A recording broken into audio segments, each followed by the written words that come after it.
Hello everyone, this is Amrita Golyan and today's class is very important from your exams point of view.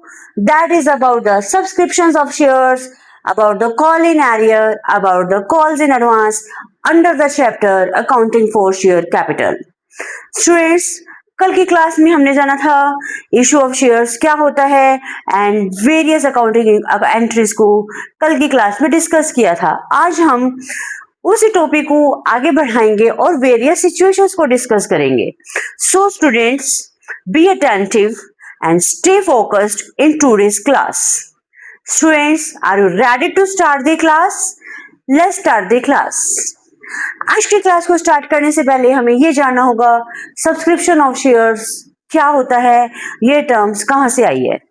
Suppose a company is interested to raise money from general public through issue of shares, और उसी shares को जब general public interest दिखाती है, subscribe करती है through payment of application money, इसे subscription of shares बोला जाता है।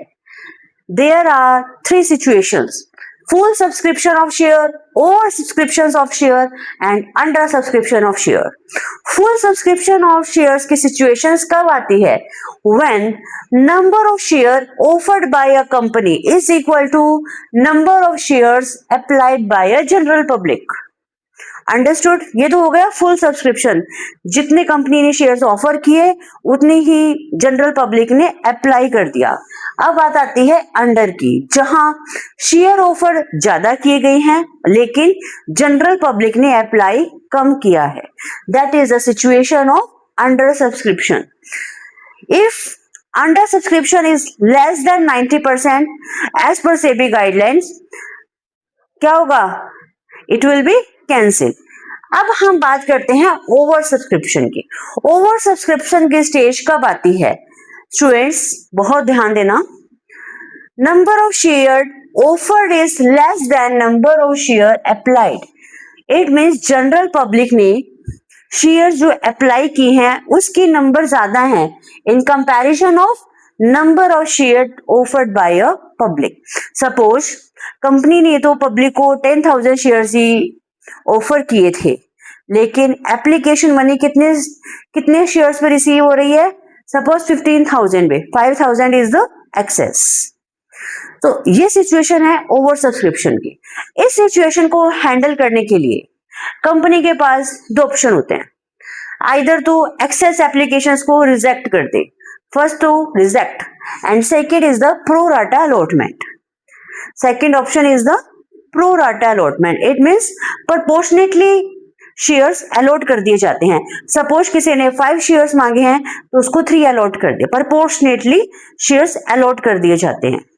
अब अपने थोड़ी अकाउंटिंग एंट्री को फोकस करते हैं। Under over subscription first case is the rejection of excess applications. तो उस केस में एंट्री क्या होगी? आपने जो एप्लीकेशन मनी रिसीव की थी आप उसको रिफंड कर दो। Share application account year to bank, ये केस तो यही ओवर हो गया है। अब सेकंड सबसे important, that is about the pro rata allotment. Proportionately आप अलॉट कर रहे हो, एप्लीकेशन मनी तो आपको पहले से रिसीव एक्सेस में हो गई है, तो आप क्या करते हो? आप रेलिवेंट इंस्टॉलमेंट्स में या रेलिवेंट कॉल में उसको एडजस्ट कर देते हो। देखिए कैसे एंट्री की जाती है। Share application account debit to share allotment, adjust करी एक्सेस मनी। अभी भी आपके पास एक्सेस है तो शेयर कॉल में एडजस्ट करी। आफ्टर रेलेवेंट कॉल उसके बाद भी एक्सेस मनी है तो यू कैन रिफंड। अंडरस्टूड? एक बहुत इंपॉर्टेंट पॉइंट आपको बताना चाहती हूँ। क्वेश्चन में आपको इंफॉर्मेशन नहीं है कि किस लेवल तक एडजस्ट करनी है, तो in that case you will adjust only towards allotment. Understood? If और एक्सेस मनी है तो आप उसको रिफंड कर दोगे, और इफ क्वेश्चन में मेंशन है कि आप सब्सिक्वेंट कोर्स में भी एडजस्ट कर सकते हो तो then you can adjust it. If दोनों एडजस्टमेंट्स के बाद, तीन एडजस्टमेंट्स के बाद भी एक्सेस मनी रहती है तो यू विल रीपे। अंडरस्टूड? चलिए स्टूडेंट्स, एक बार मैं आपको थोड़ा सा रिवाइज करवा देती हूँ। सब्सक्रिप्शन ऑफ शेयर्स क्या होता है? अंडर सब्सक्रिप्शन ऑफ शेयर्स हमने 3 सिचुएशंस को डिस्कस किया है। One is the full subscription of share, second is the over subscription of share, third one is the under subscription of share. जहां share offered is equal to share applied by public, that is the full subscription. जहां पे share offer ज्यादा किए हैं लेकिन general public ने apply कम किया है, it is the case of under subscription. Share offer कम किए गए हैं और पब्लिक ने ज्यादा अप्लाई किया है, it is the situation of over subscription. And over subscription में आप टू वे से सिचुएशन को हैंडल कर सकते हो. One is the reject the excess applications and second is the pro rata allotment. Clear? चलिए अब हम नेक्स्ट टर्मिनोलॉजी की ओर बढ़ते हैं, that is about the call in arrear and calls in advance. Call in arrear क्या होता है? Money received is less than due.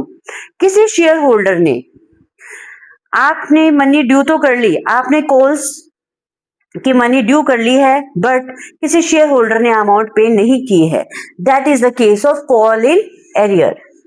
और कॉल इन एडवांस क्या होता है? Instalment money received in advance. Any share holder pay money in advance. आपने instalment due नहीं की है बट आपको एडवांस में ही इंस्टॉलमेंट मनी रिसीव हो गई है, it is the case of call in advance. Call in arrear क्या होता है? Money received is less than due. आपने कोई रेलिवेंट कॉल ड्यू तो कर लिया है बट किसी शेयर होल्डर ने उसको पे नहीं किया है, it is the situation of call in arrear. और कॉल इन एडवांस क्या होता है? Instalment money received in advance. चलिए अब हम इसकी थोड़ी अकाउंटिंग एंट्री देखते हैं. First case is the call in arrear. Bank account debit, call in arrear account debit to relevant call account.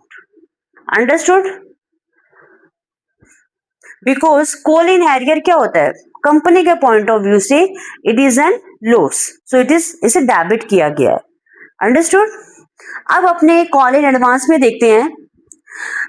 Call in advance, जब आपको कॉल इन एडवांस रिसीव हो जाएगा, bank account debit to call in advance, simple. अब आपको इस call in advance को relevant call में adjust भी करना होता है. Call in advance account debit to relevant call account. इन कॉल इन एडवांस अपने टू एंट्री करेंगे, one for receiving bank account debit to call in advance and second जब आप मनी ड्यू करोगे तो जो आपने एक्सेस मनी रिसीव करी है उसको वहां एडजस्ट किया जाएगा. कैसे? Call in advance account debit to relevant call account. Understood? चलिए अब हम एक और डिफरेंस देखते हैं. यदि किसी शेयर होल्डर ने कॉल मनी पे नहीं की है तो it is not questioned under any authority, but call in advance के रिगार्डिंग प्रोविजन ये है कि it will be accept only if article of association permits. Understood? चलिए अब आता है, यहाँ पे कोई भी कंपनी है इंटरेस्ट भी अप्लाई कर सकती है, interest on call in arrear and interest on call in advance. इसकी जो मैक्सिमम रेट है, कॉल इन एरियर की जो मैक्सिमम रेट है वो है 10% एंड कॉल इन एडवांस की जो मैक्सिमम रेट है, interest on call in advance का मैक्सिमम रेट है, it is the 12%. Understood? Students अब हमने डिस्कस किया कॉल इन एरियर को और कॉल इन एडवांस को.